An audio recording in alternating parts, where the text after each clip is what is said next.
Лило и Стич превземат Синаленд и Бенетон. Какво означава охрана в Лило и Стич? Семейство, приключение, доверие или приятелство? Какво значи? Приятелство. Мисля, че беше приятелство. По-скоро доверие. Семейство? Не знам. Аз ти давам избор от отговори. Семейство. Добре. Къде живеят Лило и Стич? Китай, България, Хавай, Мексико. Хавай? Хавай. Хавай? Китай. Хавай. Добре, правилно. Какво е Стич всъщност? Куче, извънземно, заек или дракон? Извънземно? Не, дракон.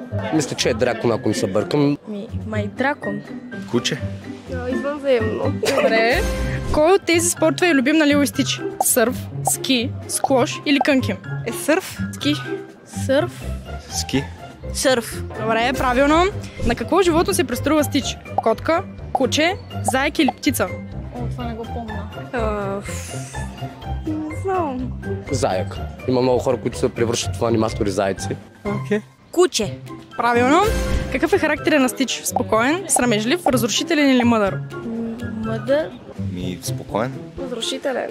Повечето са срамежливи, аз по принцип съм спокоен. Срамежлив ще го кажа. Разрушителен.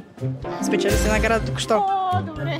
Заповядай, това е за теб, една чашка от Бенетон. Много благодаря. Гледайте Лило и Стич на 23 май в кино Синаленд.